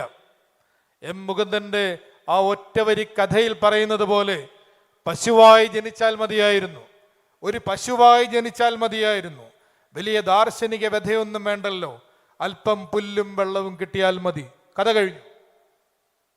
ഒരു പശുവായി ജനിച്ചാൽ മതിയായിരുന്നു, അല്പം പുല്ലും വെള്ളവും കിട്ടിയാൽ മതി. ദർശനത്തിന്റെ ഭാരമൊന്നും അപരന്റെ ദുഃഖത്തെക്കുറിച്ചുള്ള അഴലൊന്നും നമ്മളെ ഭരിക്കേണ്ടതില്ല. ഹെൽഡർ ക്യാമറ എന്ന വിമോചന ദൈവശാസ്ത്ര ബിഷപ്പ് ഒരിക്കൽ പറഞ്ഞതുപോലെ, ഞാൻ ദരിദ്രന്മാർക്ക് അപ്പം കൊടുക്കുമ്പോൾ നിങ്ങൾ എന്നെ വിശുദ്ധനെന്ന് വിളിക്കുന്നു. ഞാൻ ദരിദ്രന്മാർ എങ്ങനെ ദരിദ്രന്മാരായി തന്നെ ഇപ്പോഴും നിലനിൽക്കുന്നു, അത് ഏത് അധികാര വ്യവസ്ഥയാണ് അവരെ അങ്ങനെ നിലനിർത്തിയിരിക്കുന്നത് എന്ന് ചോദിച്ചാൽ നിങ്ങൾ എന്നെ കമ്മ്യൂണിസ്റ്റ് എന്ന് വിളിക്കും എന്ന് പറയുന്നുണ്ട്. ഇങ്ങനെ അധികാരത്തിന്റെ ദുർവിനിയോഗത്തിനെതിരെ, മനുഷ്യനെ ഉച്ചനീചത്വങ്ങളിൽ നിലനിർത്തുന്ന സാമൂഹിക വ്യവസ്ഥിതിക്കെതിരെ സംസാരിക്കാനുള്ള ശേഷി ഉണ്ടാകണമെങ്കിൽ നിരുപാധികമായ ദൈവാശ്രയം ഉണ്ടാവണം. ഒറ്റ മനുഷ്യനെ പോലെ ഗിദെയോൻ എങ്ങനെയാണ് നേടിയത്? ദൈവം അവനോടുകൂടി ഉണ്ടായിരുന്നത് കൊണ്ട്. വിഗ്രഹാരാധനയിൽ നിന്നും ദുരാചാരങ്ങളിൽ നിന്നും കൂടിയാണ് മോശയും ഏലിയാവും ജനത്തെ കാത്തത്. ബാലശേര പ്രതിഷ്ഠകളെ നശിപ്പിക്കുന്ന, ഉന്മൂലനം ചെയ്യുന്ന ഏലിയാവിന്റെ ചിത്രം, കർമ്മേൽ മലയിൽ അഗ്നി ഇറക്കുന്ന ഏലിയാവിന്റെ ചിത്രം നമ്മുടെ ഓർമ്മയിലുണ്ട്. മലമുകളിലിരുന്ന് തപസ് ചെയ്ത് ദൈവത്തോട് ചോദിച്ചു വാങ്ങിയ പെരുമാറ്റച്ചട്ടം ജനപ്രിയ മതം നയിച്ച അഹരോന്യ പൗരോഹിത്യത്തെ തകർക്കാൻ ഉപയോഗിക്കുന്ന മോശയുടെ ചിത്രവും നമ്മുടെ കണ്ണിന്റെ മുമ്പിലുണ്ട്. നമ്മുടെ ആചാരപ്പെരുമകൾ ഏറുകയാണ്. പറയുന്നത് കൊണ്ടൊന്നും വിചാരിക്കരുത്. വാളെടുക്കുന്നവനെല്ലാം വെളിച്ചപ്പാടാണല്ലോ. റാംമോഹൻ പാലിയത്ത് വെബിനിവേശത്തിൽ എഴുതിയതുപോലെയാണ്. വാളെടുക്കുന്നവനെല്ലാം വെളിച്ചപ്പാടെന്ന് പറഞ്ഞാൽ പഴയ വെളിച്ചപ്പാടിൻ്റെ കാര്യമല്ല, ഫേസ്ബുക്ക് വാളിൻ്റെ കാര്യമാണ് പറഞ്ഞത്, സോഷ്യൽ മീഡിയ വാളിൻ്റെ കാര്യമാണ് പറഞ്ഞത്. ഇന്ന് നമ്മളുടെ പള്ളി പെരുന്നാളുകൾ ഒരുപാട് ആഘോഷങ്ങളുണ്ട് എന്ന് എല്ലാവരും പറയുന്നുണ്ട്. എല്ലാവരും അങ്ങോട്ടും ഇങ്ങോട്ടും പറയുന്നുണ്ട്. ഇത് ആര് പറയണം എന്നൊക്കെ ചോദിക്കുന്നുണ്ട്. പ്രദക്ഷിണം ഇറങ്ങി 10-11 മണിക്ക് നമ്മൾ തിരിച്ചു വന്നു. ആഘോഷ സമന്വിതമായ പ്രദക്ഷിണമാണ്. പിറ്റേ ദിവസം രാവിലെ വിശുദ്ധ കുർബാന 7 മണിക്കോ 7:30ക്കോ നമസ്കാരം, വിശുദ്ധ കുർബാന. നമ്മൾ ദേവാലയത്തിലെത്തുന്ന സമയം നമുക്ക് തന്നെ അറിയാം. യഥാർത്ഥത്തിൽ മാനവ വിമോചനത്തിനായി നമ്മുടെ കർത്താവ് യേശു മശീഹ മനുഷ്യാവതാരം ചെയ്ത് ഈ ലോകത്തിൽ ബലിയായി തീർന്നതിനെ അനുഭവ അനുസ്മരണ തലത്തിൽ നമ്മൾ ആചരിക്കുകയാണ് വിശുദ്ധ കുർബാനയിൽ. അത് അനുഭവമായി തീരുകയാണ്.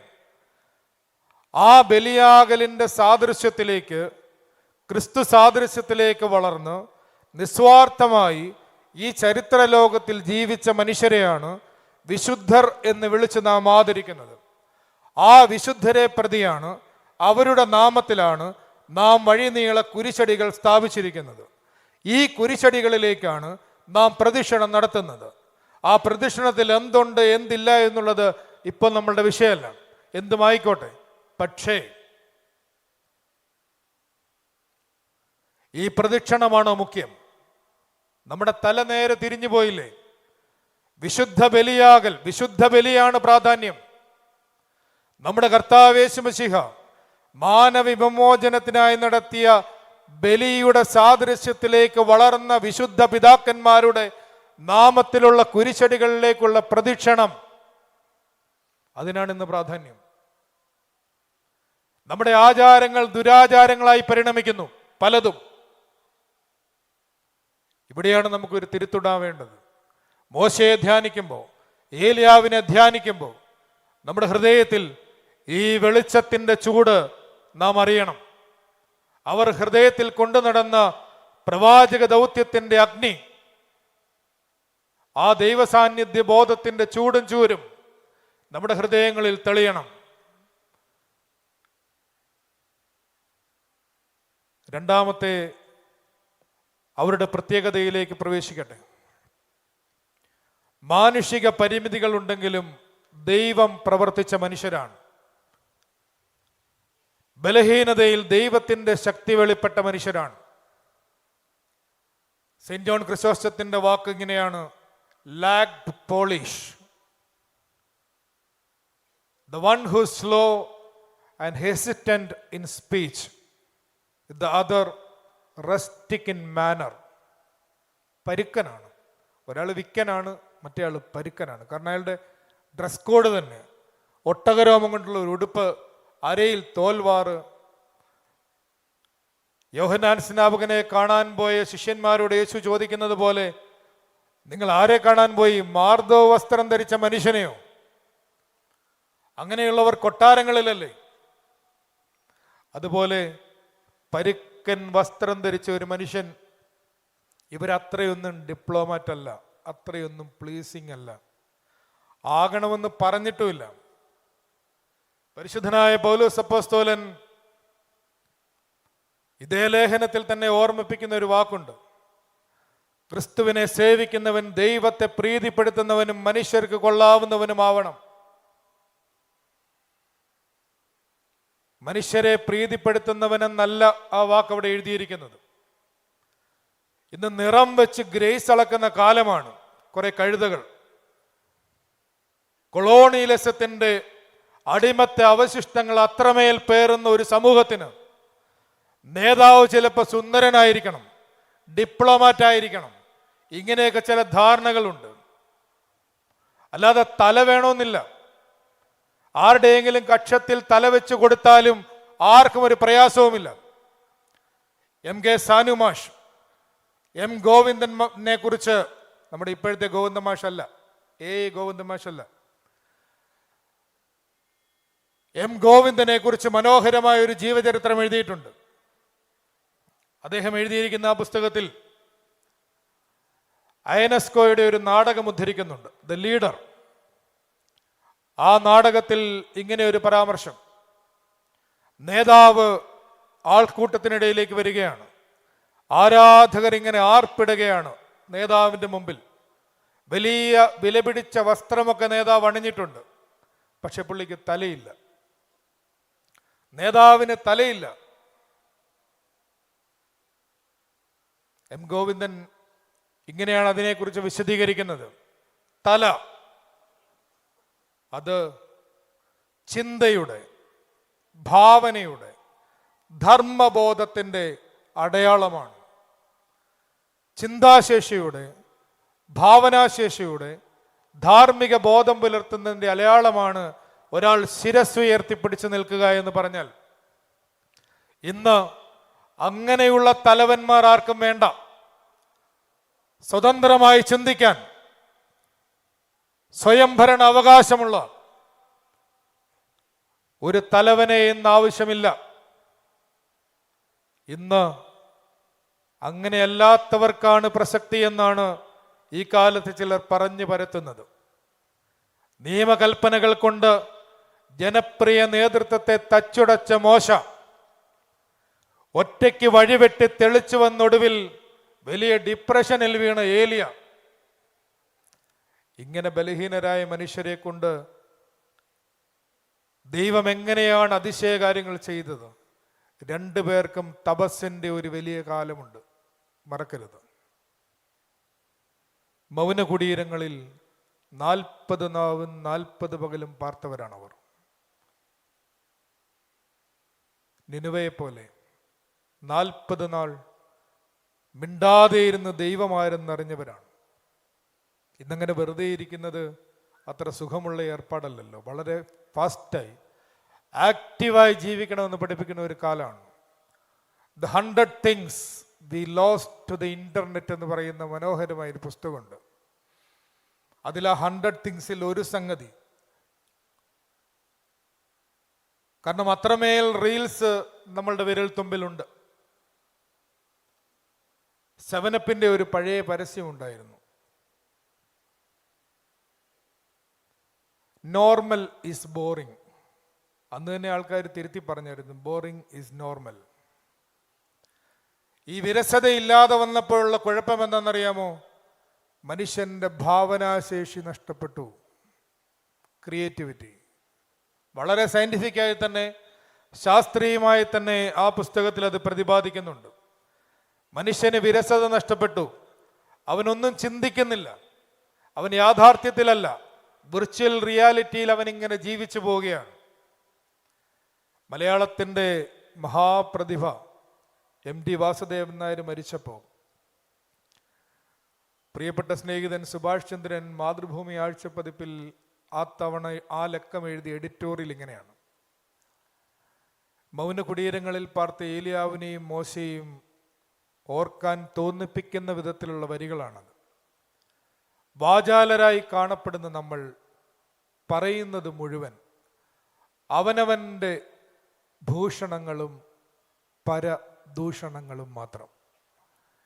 MDക്ക് അത് രണ്ടുമില്ല. ഇരുണ്ട വാക്കുകൾ പറയില്ല, ശത്രുത കാട്ടുന്നവരെ കുറിച്ച് പോലും. അതെ, ഒരാൾ വീരസ്യവും പരദൂഷണവും ഒഴിവാക്കുമ്പോൾ മുനിയാവുന്നു, മുനി വളർന്ന് ഋഷിയാവുന്നു. സംസാരത്തിൽ, ശബ്ദത്തിൽ, നിൽപ്പിൽ, നടപ്പിൽ തെളിഞ്ഞു കണ്ട മാറ്റം ഒരിക്കലും ഒരു ഞാൻ നാറ്റമായിരുന്നില്ല. എത്ര രസമുള്ള വാക്കാണ് ഞാൻ നാറ്റം. നമ്മുടെയൊക്കെ നടപ്പിൽ ഇങ്ങനെ എത്ര പെർഫ്യൂം അടിച്ചാലും അതിൻ്റെ മുകളിൽ വരുന്ന ആ നാറ്റത്തിൻ്റെ പേരാണ് ഇവിടെ സുഭാഷ് എഴുതുന്നത്, ഞാൻ നാറ്റം. അതൊരു ഞാൻ നാറ്റമായിരുന്നില്ല. അതിന് ആത്മാദരം എന്ന് പേർ, സെൽഫ് റെസ്പെക്റ്റ്. അതില്ലാതെ നിങ്ങൾക്ക് അപരനെയും ആദരിക്കാനാവില്ല. ശരിക്കും ഈ നോമ്പ് കാലമെങ്കിലും നയമുള്ളവനിൽ നിന്ന് വിനയമുള്ളവനിലേക്ക് നമ്മളെ മാറ്റുമോ? എങ്കിൽ തികച്ചും പച്ച മനുഷ്യരായിരുന്ന, ദേഷ്യവും സങ്കടവും കണ്ണുനീരും ഒക്കെ ഉണ്ടായിരുന്ന മോശ, ഏലിയാവെന്ന ആ 2 മനുഷ്യരെ വലിയ വിമോചനത്തിൻ്റെ പടനായകരാക്കി തീർത്ത ദൈവം നമ്മോട് കൂടെയുണ്ട്. അതിന് കഴിവല്ല, ആകാര സൗഷ്ഠവമല്ല, സാമ്പത്തിക ശേഷിയല്ല ആധാരം, പിന്നെയോ ദൈവം കാണുന്ന ഹൃദയം മാത്രമാണ്. അവസാനത്തെ ചിന്തയിലേക്ക് പ്രവേശിക്കട്ടെ. വെളിച്ചത്തിൻ്റെ പോരാളികളുടെ 3-ാമത്തെ ലക്ഷണം, നിരുടമസ്ഥതാബോധം കാത്തു സൂക്ഷിച്ചവർ. മറിവാനിയസ് പറയുന്നു, they have a spirit of non-possessiveness. വേദപുസ്തകത്തിൽ ആദിയോടന്തം പ്രതിപാദിക്കുന്ന ഒന്നാണ് ഇത് എന്ന് നമ്മൾക്കറിയാം. ഏദൻ തോട്ടത്തിലെ കാര്യവിചാരകത്വം മുതൽ നിങ്ങൾ ഭൂമിയിൽ പരദേശികളായിരുന്നു എന്ന് പറയുന്ന വാക്യത്തിൽ തുടർന്ന് സകലവും പൊതുവക എന്നെണ്ണുന്ന അപ്പോസ്തോലിക പൈതൃകത്തിലെത്തുമ്പോഴും ഈ സ്പിരിറ്റ് ഓഫ് നോൺ പോസസീവ്നെസ് വേദപുസ്തകം ഉടനീളം തുടരുന്നുണ്ട്. ഇവിടെ ഇരിക്കുന്ന 60കളുടെ വസന്തവും 70കളുടെ വസന്തവും തുടങ്ങി ജെൻസിയും ആൽഫായും വരെ ഒരുപോലെ കേൾക്കാൻ ഇഷ്ടപ്പെടുന്ന ഒരു പാട്ടുണ്ട്. ബീറ്റിൽസിലെ ജോൺ ലെനന്റെ ഇമാജിൻ എന്ന് പറയുന്ന പാട്ടാണ്. 900 മില്യൺ അപ്പുറം വ്യൂവർഷിപ്പുള്ള ഒരു പാട്ടാണ് ഇമാജിൻ. നമുക്കറിയാം, ആ കാലത്ത് 60-70കളുടെ വസന്തകാലത്ത് വലിയ അരാജകത്വത്തിൻ്റെ, വിപ്ലവാത്മകമായ ഹിപ്പി സംസ്കാരത്തിൻ്റെയൊക്കെ അനുരണനങ്ങൾ ഉൾക്കൊള്ളുന്ന ഒരു പാട്ടാണ്. തുടക്കം നമ്മളെ ചിലപ്പോൾ ഒരല്പം അലോസരപ്പെടുത്തും. Imagine there is no heaven, സ്വർഗമില്ല എന്ന് വിചാരിക്കുക. പിന്നെ വീണ്ടും പറയും imagine there is no countries, imagine there is no religion. അതിൻ്റെ എല്ലാം കൂടെ ഓരോ വരികളും കൂടിയുണ്ട്. അങ്ങനെയെങ്കിൽ കലഹമില്ലല്ലോ, അങ്ങനെയെങ്കിൽ തർക്കമില്ലല്ലോ എന്നൊക്കെ.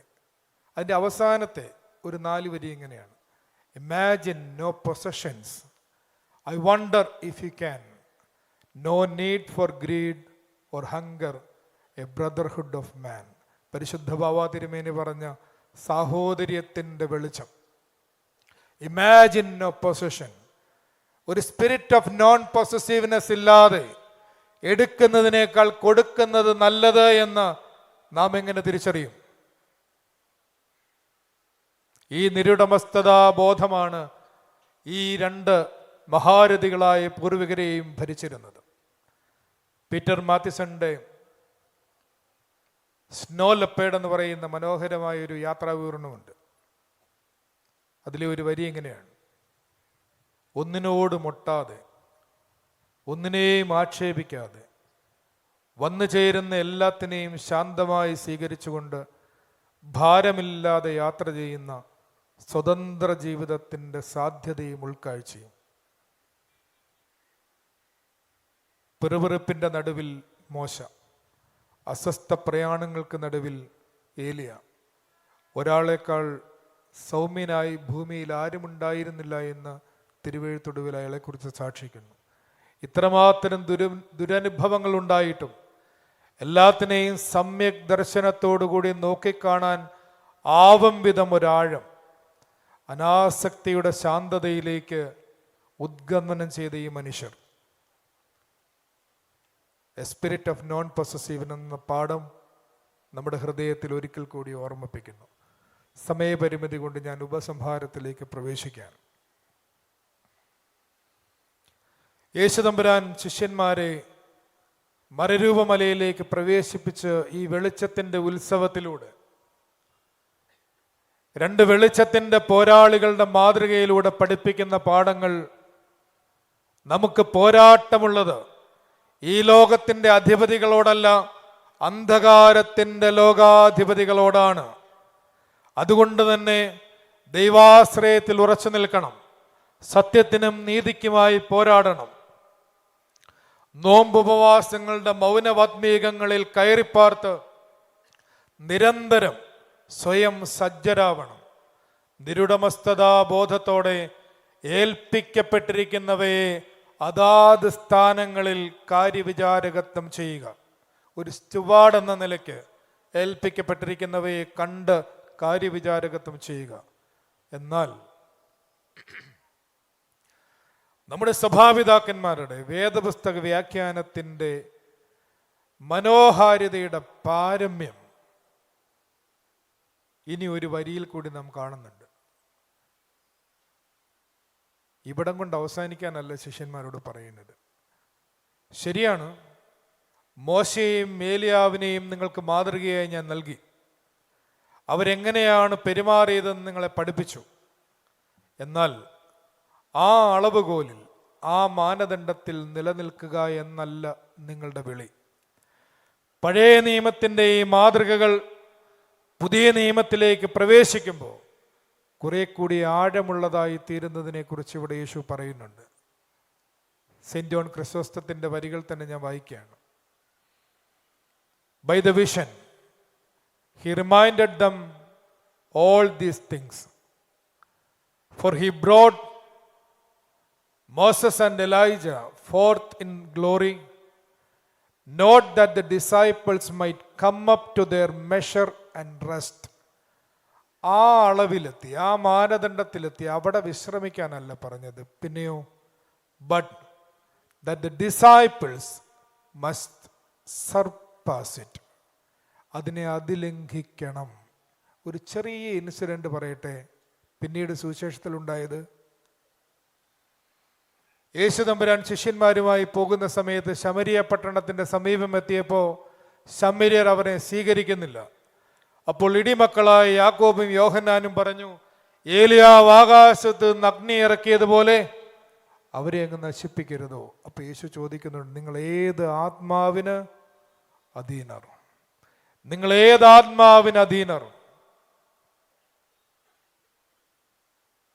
ഏലിയാവിന്റെ മാതൃകയിൽ തന്നെ നിലനിന്നാൽ മതിയായിരുന്നെങ്കിൽ ആകാശത്ത് നിന്ന് അഗ്നി ഇറക്കി നശിപ്പിച്ചാൽ മതിയായിരുന്നു. എന്നാൽ കണ്ണിന് പകരം കണ്ണ്, കല്ലിന് പകരം കല്ല് എന്ന് നിങ്ങൾ കേട്ടിട്ടുണ്ടല്ലോ. എന്നാൽ ഞാൻ നിങ്ങളോട് പറയുന്നു, നിങ്ങളുടെ ശത്രുക്കളെ സ്നേഹിപ്പീൻ. നിങ്ങളുടെ നീതി പരീശന്മാരുടെയും സാധുക്യരുടെയും നീതിയെ കവിയുന്നില്ലെങ്കിൽ, സ്നേഹിതന്മാരെ മാത്രം നിങ്ങൾ വന്ദനം ചൊല്ലിയാൽ, ഇങ്ങനെ അധിക സ്നേഹത്തിൻ്റെ ഒരു വലിയ ദൂരത്തിലേക്ക് എല്ലാ ഉറക്കങ്ങളിൽ നിന്നും ഉണർന്നെണീൽക്കാനായിട്ടാണ് വെളിച്ചത്തിൻ്റെ പോരാളികളോട് യുഗാന്ത്യ ശാസ്ത്രത്തിൻ്റെ വെളിച്ചത്തിൽ പരിശുദ്ധനായ പൗലോസ് അപ്പോസ്തലൻ പറയുന്നത്, രാത്രി കഴിവാറായി, പകലടുത്തിരിക്കുന്നു, ഇരുട്ടിൻ്റെ സകല പ്രവൃത്തികളെയും വെടിഞ്ഞ് വെളിച്ചത്തിൻ്റെ സർവായുധവർഗം ധരിച്ചുകൊള്ളുവീൻ എന്ന വാക്ക് പറയുന്നത്. എത്രയെത്ര മാതൃകകൾ കണ്ടാലും, എത്രയെത്ര മാതൃകകൾ കേട്ടാലും നാം എത്തിപ്പെടുന്ന ഒരു ദുരവസ്ഥയുണ്ട്. അതൊരു കവിതയിൽ ചൊല്ലി ഞാൻ എൻ്റെ വാക്ക് അവസാനിപ്പിക്കുകയാണ്. ആ കവിത KC ഉമേഷ് ബാബുവിൻ്റെ കവിതയാണ്. ഗാന്ധി എന്നാണ് ആ കവിതയുടെ പേര്. ഗാന്ധി എന്നുള്ളിടത്ത് വേണമെങ്കിൽ നമുക്ക് മോശയെന്നോ ഏലിയാവെന്നോ ഒക്കെ ഒന്ന് മാറ്റി ഒന്ന് വായിച്ചാൽ മതി. ഞാൻ കവിത ഇങ്ങനെ ചൊല്ലാം. ഗാന്ധിയിൽ നിന്ന് എന്ത് പഠിച്ചു എന്നെന്നോട് ചോദിക്കരുത്. അനാസക്തി യോഗമൊഴികെ, ഗീതാ വ്യാഖ്യാനമൊഴികെ ഗാന്ധിയിൽ നിന്നൊന്നും തൊട്ടിട്ടില്ല ഞാൻ. പക്ഷെ അത്ഭുതം, ഗാന്ധി എന്നെ തൊട്ടു. സത്യം കൊണ്ട്, സത്യാഗ്രഹം കൊണ്ട്, നിശ്ചയദാർഢ്യം കൊണ്ട്, നിർഭയത്വം കൊണ്ട്, ഉപ്പുകൊണ്ട്, ഉശിരുകൊണ്ട്, ലക്ഷ്യമൂന്നുവടിയായ നടത്തം കൊണ്ട്, ലക്കില്ലാത്ത വൈരുദ്ധ്യങ്ങൾ കൊണ്ട്, സർവമത പ്രാർത്ഥന കൊണ്ട്, സാർവലൗകിക വ്യസനം കൊണ്ട്, മാത്രമല്ല ഏകാകിതയുടെയും ഒറ്റപ്പെടലിൻ്റെയും അധികാരഭ്രഷ്ടതയുടെയും ശാപഗ്രസ്തതയുടെയും നിർമ്മമതയുടെയും നിരഹങ്കാരത്തിൻ്റെയും മരണവാഞ്ചയുടെയും രക്തസാക്ഷിത്വത്തിൻ്റെയും അടുക്കടുക്കായ സാക്ഷ്യങ്ങൾ കൊണ്ട് ഗാന്ധി എന്നെ തൊട്ടുകൊണ്ടിരുന്നു. അതുകൊണ്ട് ഞാൻ ഗാന്ധിയനായില്ല, ഗാന്ധിവാദിയായില്ല, ഗാന്ധി വിരോധിയായില്ല. പകരം ഗാന്ധി എന്ന അസാധ്യതയെ എന്നുമെന്നും കണ്ടുകൊണ്ടേയിരുന്ന എന്തോ ആയി. മോശ എന്നെ തൊട്ടുകൊണ്ടേയിരുന്നു, ഏലിയ എന്നെ തൊട്ടുകൊണ്ടേയിരുന്നു. നിർഭയത്വം കൊണ്ട്, നിരുടമസ്ഥതാ ബോധം കൊണ്ട്, തികഞ്ഞ ദൈവാശ്രയം കൊണ്ട്. പക്ഷേ ഞാൻ മോശയ്ക്കെതിരായില്ല, ഞാൻ ഏലിയാവിനും എതിരല്ല. ഇനിയും മോശയും ഏലിയാവിനെയും കുറിച്ച് ഈ 23 പേര് പറഞ്ഞത് കൂടാതെ ഇനി ഒരു 26 പേര് പറഞ്ഞാലും ഞാൻ കേട്ടുകൊണ്ടേയിരിക്കും. എന്നിട്ട് മോശയും ഏലിയാവും എന്ന അസാധ്യതയെ എന്നുമെന്നും കണ്ടുകൊണ്ടേയിരിക്കുന്ന എന്തോ ഒന്നായി നമ്മളിരിക്കും. നിങ്ങളെല്ലാവരുടെയും നല്ല ശ്രദ്ധയ്ക്ക് ഹൃദയപൂർവമായ നന്ദി. ദൈവം അനുഗ്രഹിക്കട്ടെ.